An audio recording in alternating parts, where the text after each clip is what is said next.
Hey, welcome back to another episode of the Educational AD and Wednesday Wisdom. We'll be right back with today's Wednesday Wisdom guest, but first let's hear from our podcast sponsors. We want to say thanks to Sideline Interactive for their support. Sideline Interactive's indoor scoring tables and video boards can generate $10,000 or more every year while also creating excitement in the gym and the ultimate game day experience for your student athletes. Go to sidelineinteractive.com or call 832-786-0302 to schedule a live web demo and see their tables and boards in action. You can also email them at sales@sidelineinteractive.com and see exactly what their fantastic products can do for you. That's sales@sidelineinteractive.com. We also want to say thanks to Wall of Fame by Vital Signs. They're on a mission to bring your school's legacy to life. They've got a variety of interactive touchscreen consoles and an entire library of templates to help recognize the athletic achievements of your students, both past and present. Let them help you showcase your school's diverse history and your proudest moments, and go to vitalsignswalloffame.com or call them at 614-981-3589, or you can email them at sales@vitalsignswalloffame.com. That's sales@vitalsignswalloffame.com. We also want to say thanks to Hometown Ticketing, the leading digital ticketing provider to schools and colleges. You can find out more about what Hometown Ticketing can do for you and your school by going to hometownticketing.com and talk to their experts. Hometown Ticketing, simple and easy online ticketing. We also want to welcome our newest sponsor, Gipper, to the Educational AD podcast. We're creating a special presentation for Gipper, so please stay tuned. But in the meantime, go to Gipper.com and tell them that you heard about them on the Educational AD podcast. Again, we want to thank Gipper for becoming the newest sponsor on the Educational AD podcast. We also want to say thanks to Final Forms. Final Forms is the industry leader in registration, but Final Forms is more than just forms. Final Forms is a team, it's technology, and it provides schools with compliance, communication, and risk management solutions. Final Forms helps your stakeholders with things like mobile accessibility, and it has reminders for parents about policies, about physicals, and all the forms that are involved with athletics. Final Forms also helps with team communication and attendance, and even certification management for coaches. And for athletic directors, Final Forms can help with eligibility, with rosters, and all the reports that come across your desk. And it does this with secure language translation and ADA compliance. It's time for you to talk to a team that's walked in your shoes. To find out more about what Final Forms can do for you, go to finalforms.com/Jake. That's finalforms.com/Jake to get started on Final Forms. We also want to say thanks to Huddle. Over 200,000 teams use Huddle to help their teams play better using video and analytics. Huddle is the complete performance platform. They have online tools, smart cameras. There's always been analytics, but there's a whole lot more. Huddle is also built for every level of play, from club and youth teams all the way through high school and college programs. And the pros have used Huddle for a long time to help their teams play at the highest level. You're in pretty good company with over 6 million total users, including your student athletes.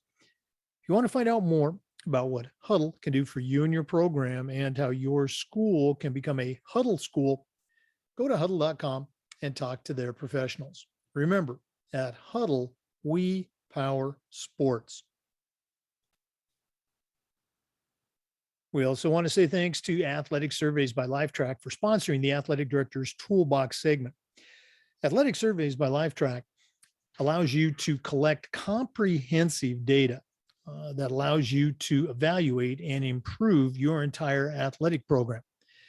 Athletic Surveys by Lifetrack also gives the 95% of the parents and the student athletes who really love your program a voice. And it helps demonstrate the importance, the effect that a positive athletic experience has for them. Go to athleticsurveys.com and check out their testimonials, and then give them a call at 1-800-738-6466 or you can email them at info@athleticsurveys.com to get started. If you've never used a survey to take the pulse of your parents or your student athletes, you're really missing out. Talk to the folks at Athletic Surveys by LifeTrack and let them help you take your athletic program from good to great. Hey, welcome back to another episode of Wednesday Wisdom.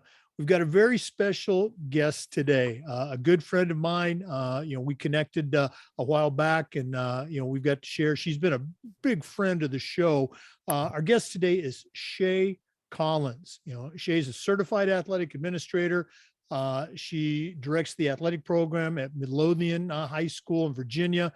Just a real pro. And I'm going to stop talking. I'm going to let her share. Shea, what do you have for us today on Wednesday Wisdom? Well, Wednesday Wisdom is just, do you see us, that are women in athletic administration and athletics as a whole. So just to reiterate that we are here as women leaders, whether we're Black, white, Hispanic, whatever race, nationality that we are here. And I want people to understand that just because a woman is leading, or women are leading in an athletic environment, in a department, in a sport, as a coach, as an administrator, we all want the same thing for student athletes. We want to work just as hard as they are, as men would do. We also want the same opportunities as men, but let alone we do understand that women's sports are thriving in participation, thriving in people that are coming to games, thriving in acceptance, as well as thriving in pay for coaches and other things of that nature. So we want to make sure that we continue to understand that we are here. We want the same things for student athletes, whether in college, whether in high school, even pro athletes, for like the WNBA, how some of those ladies feel like, I'm getting 3 months to play a season where men are getting 7 or 8 and continuously playing. So how do we level that playing field for women in sports? And how do those athletic leaders help to levy that experience that I know we've had, in soccer, where they had the whole lawsuits, things of that nature, for women trying to talk about pay and trying to get the same respect. I know it's sometimes different to get that respect, but we have to continue to work hard. It is going to be the 50th anniversary for Title IX coming up this year. And so that's a great way for them to see us, see that we're still in the building, we're still on the platform.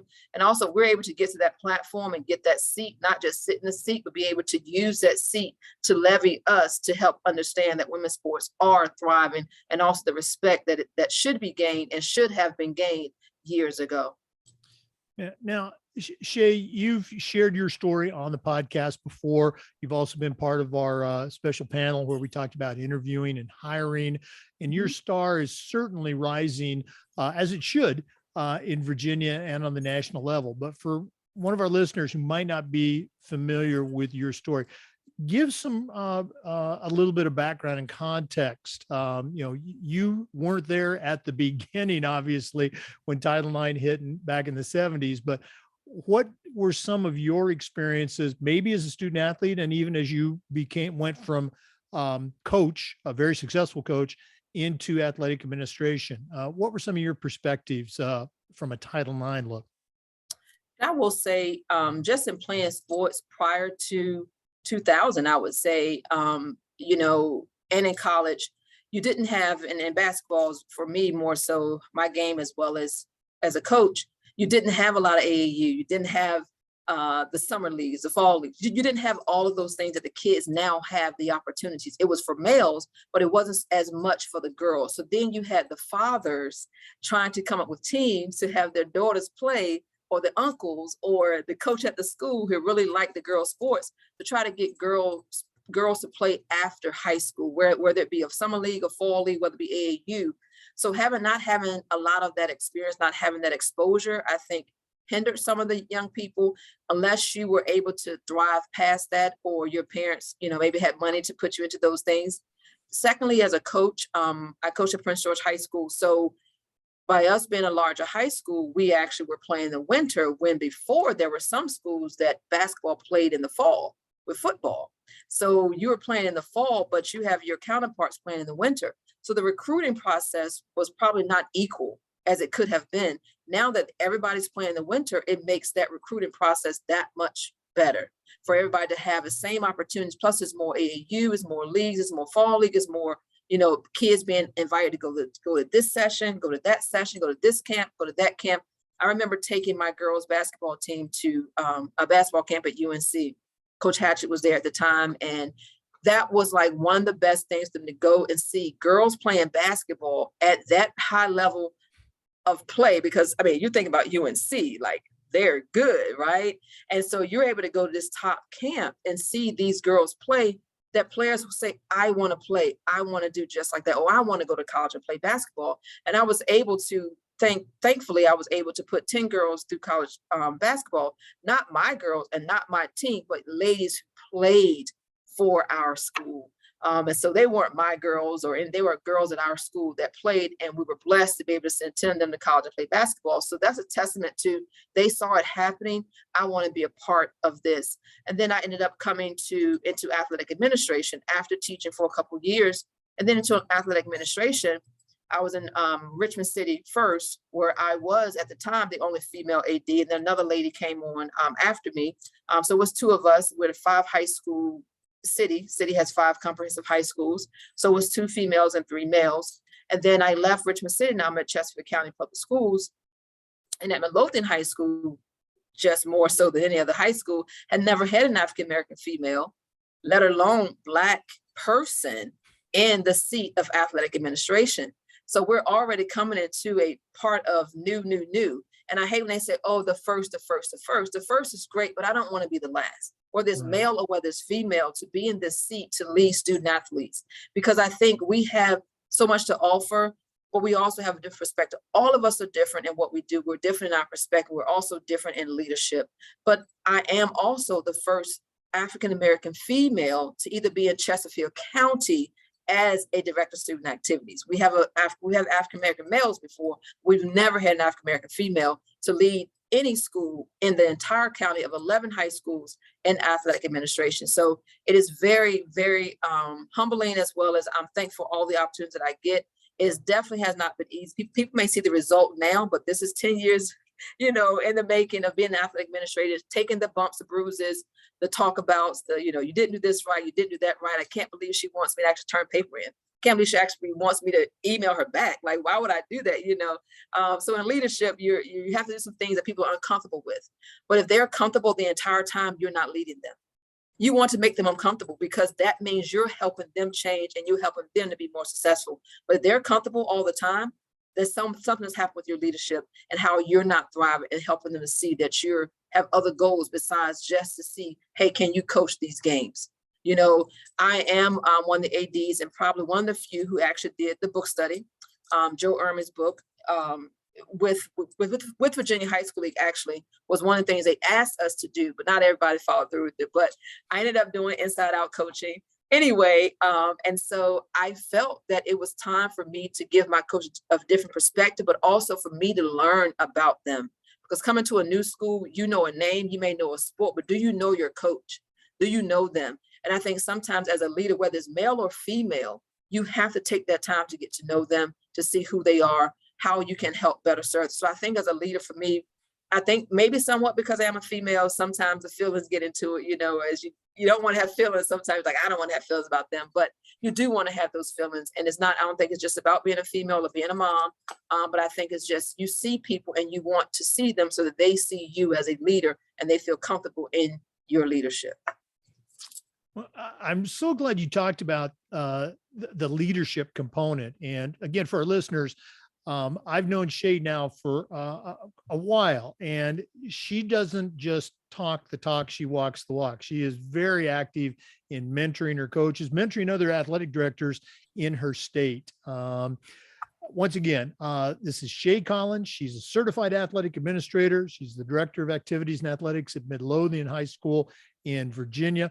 We're going to take a quick break, do a couple commercials, but we're going to come back for more on this special episode of Wednesday Wisdom. Please stay with us. We want to thank Final Forms for their support of Wednesday Wisdom. Final Forms is the industry leader in registration and forms, but Final Forms is more than just forms. Final Forms is a team, it's technology, and it provides schools with compliance, communication, and risk management solutions.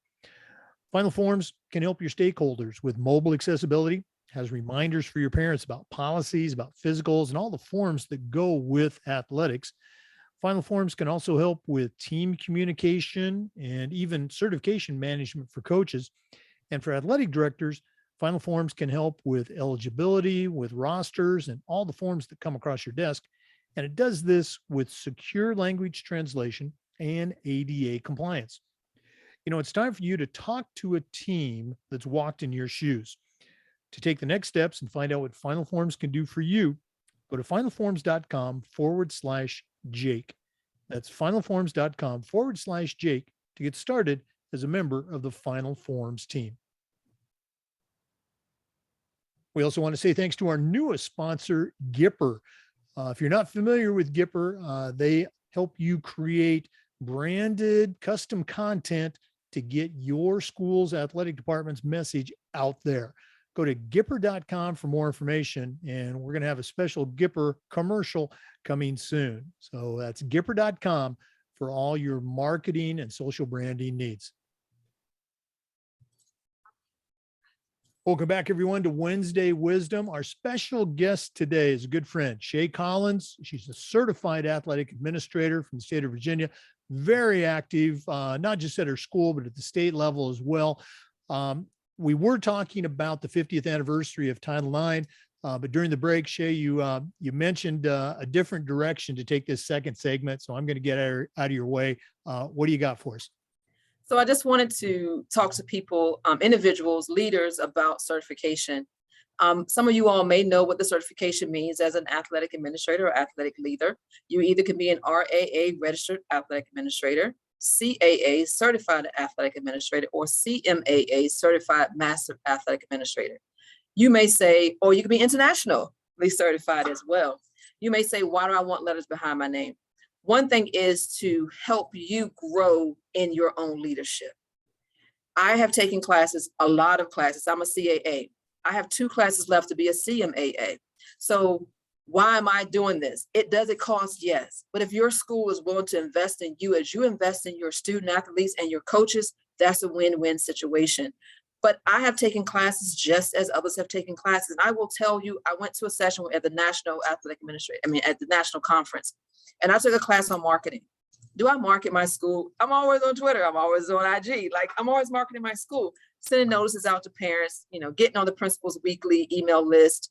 So am I marketing? Yes. But what else could I do? I learned in that session that this is something simple. Me being in that session, the individual said, is your school website, where your athletic department sends information, is it up to date? Is there anything 6 months or older on your website? That cringed me because I'm like, oh my God, do I have anything like that on my website? Oh no. I go up there and I have stuff that was from 3 months prior. Yes, it's not 6 months, but if my parent is going to look at my website and I'm sending them to my website, I want them to see current information and up-to-date information. So you may say that's something simple, but because I was in that class and that sparked my attention right then, I went to that website to look at it, and I had my coach who runs my website for me to go update that information. Because if I'm helping and trying to lead my program, then all of it has to be intact. So when you say I pay for the class or the school helps to pay for it, you're going to get so much information out of some of those classes. Yes, you may not get 50 things that you can do better, but that one or two things that jogs your memory will help your athletic program out. Besides the mentorship that you'll get from the classes and being a part of those programs, it's going to help you as well. You also get mentors. I'm with the VIAAA Virginia Association. I'm on the board as well as a member, a chairman for the DEI committee, Diversity, Equity, and Inclusion Committee there. So I see what our ADs that are not certified, how hard it is for them to get away. I understand that. We understand that as well. But because of COVID, one good thing came out. We have these classes online. So you can even take a class online at your own convenience, and you have 6 months to use the class you paid for. So I'm doing a commercial for NIAAA right now. But you're able to, yes, get those classes, be certified, but also besides the letters, the mentorship that you get, the camaraderie that you get, the collaboration that you get, the friendships that you make, all those things are also helpful. Yes, it may cost $125 or $100 to take a class, or $190 for 2 classes at our state organization. That's in July, by the way. If you're able to come to those sessions or take them online, you're going to get something that's going to definitely help build your program. Some of the classes are mandatory that you take for the certifications, but you're also able to sometimes, as you get into the CAA and the CMAA, to take some electives that you want to take that can better you as a person. But also, again, if you don't want to be certified, at least join your state organization. Your state organization has so many people that are doing the exact same thing that you are. They're leading every day. They're in high schools, sometimes private schools or charter schools. So they're leading in their organization as well. And if you don't want to take a class, there are ideas that are bounced off each other all the time. People are helping each other, willing to share. Why reinvent when you can just share with each other? But if you're not in those state organizations, you're not being certified, you're not in classes, and you're on your own because I've done this for 15 years, I know what I'm doing. That's cool, but what else are you missing in the same time? Because your student population has changed 4 times in 15 years.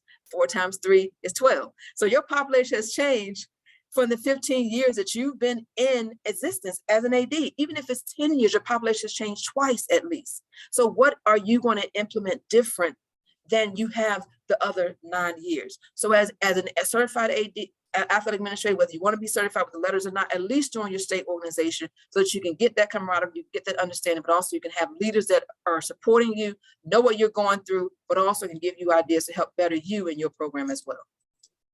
Oh, what a great shout out. I'm going to send this recording to the NIAAA so they can use it in their public service announcement. Awesome. You're absolutely right. I came to my state association, the NIAAA, late in my AD career.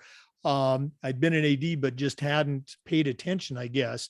And took my first LTI course, and it was like drinking the Kool-Aid. I was just sucked in. I took the next 4 courses online over the period of maybe 3 months, flew to Dallas that year for the national conference. Wow. Took the exam, and while I was in a workshop at that very first conference, was at a table with other ADs from all across the country, and came away with the idea that turned into my CMAA project. So everything that you talked about, yes, the courses are great and the certification's great, but it's those relationships that you build with the other professionals that are just so meaningful, like the relationship that you and I have built. So absolutely. Thank you so much for sharing. Okay. You're welcome. You're welcome. And I think that if people would take on the ownership of getting mentored / getting better and learning people, because we are on an island sometimes. We feel like we're by ourselves a lot, that people don't understand what we go through. And an AD understands what an AD goes through, or DSA, Direct Student Activities, understand what the other one goes through. But at the same time, we're in this race together. So why not learn to lean on each other as best as we can? And those relationships that you build then, whether you become an AD like and stay for 20 years or like yourself, retired out, but still being able to have contact with those state organizations, because you built those relationships and people trust you, they know you, you're doing an awesome job. Thank you for always thinking of me or having me on your show, but also all the ADs that you recognize. I just want to say this too to you, because I was going to shout you out today on Facebook and also on Twitter, but I'll say it now. Thank you for seeing us as female ADs, not just Black females, but all of us, because I will say your show, and I listen to a lot of people and I watch, you have a lot of women and a lot of men. So you are absolutely shining a light on athletic administrators, whether they're male or female, Black, white, whatever. You are shining a light on them. So we thank you so much for what you're doing to bring us together, to bring people to know what we go through, also the different topics that you have, the engagements that you have, as well as your presentations at different organizations where you may lead. So thank you so much for leading. And also being in the constant leadership for us, so that we can see, hey, someone else has done it for years, and now look where he is on the stage and a platform, literally on a platform for track, but definitely on a different stage. So thank you so much for that. Oh my goodness, you are too kind, my friend. Let's turn that around. If one of our listeners wants to reach out and pick your brain a little bit, and I encourage you to do so, how do they get in touch with Shea Collins? So email SHEA_Collins at ccpsnet.net. That is Shea, SHEA_Collins at ccpsnet.net. I'm also on LinkedIn, and I'm also on Twitter at 10S Collins, and as well as IG is Midlothian high school sports, but I'm also on my own IG as well. I don't know if I can get personal information, but anyway, Collins Ball for Life. So that's also where you can contact me as well. So Okay. I'm not on Instagram, but I can tell you listeners, Shea's got a very strong Twitter game. hear ye. Yeah. This is going to be, again, this is a very special episode of Wednesday Wisdom. When we get off the air, I'm going to try to put an arm lock on Shea and see if I can make her part of our regular rotation and bring her back. Come back next week for more Wednesday Wisdom and just about every day for the Educational AD Podcast. We'll see you next time. We also want to thank Hometown Ticketing for their support. Hometown Ticketing is the leading digital ticketing provider to schools and colleges. You can find out more about what Hometown Ticketing can do for you and your program by going to hometownticketing.com and talk to their experts. Hometown Ticketing, simple and easy online ticketing. We also want to say thanks to Athletic Surveys by Lifetrack for sponsoring the Athletic Director Toolbox. Athletic Surveys by Lifetrack are a quick, easy, and affordable way for you to collect comprehensive data that allows you to evaluate and improve your entire athletic program. Athletic Surveys by Lifetrack also gives the 95% of the parents and the student athletes who really love your program a voice, and it helps demonstrate the importance that a positive athletic experience has for them. Go to athleticsurveys.com and check out their testimonials, and then give them a call at 1-800-738-6466, or you can email them at info@athleticsurveys.com to get started. If you've never used a survey to take the pulse of your student athletes, you're really missing out. Talk to the folks at athleticsurveys.com and let them help you take your athletic program from good to great. Once again, we appreciate you tuning in to this episode of Wednesday Wisdom. Shea Collins is definitely going to be joining our regular rotation as a contributor to our Wednesday Wisdom team. So please come back every Wednesday for more Wednesday Wisdom, and just about every day for the Educational AD Podcast. Also want to give one final shout out to our sponsors: Wall of Fame by Vital Signs, Hometown Ticketing, Huddle, Gipper, Athletic Surveys by Lifetrack, Final Forms, and Sideline Interactive. Have a great day. We'll see you next time.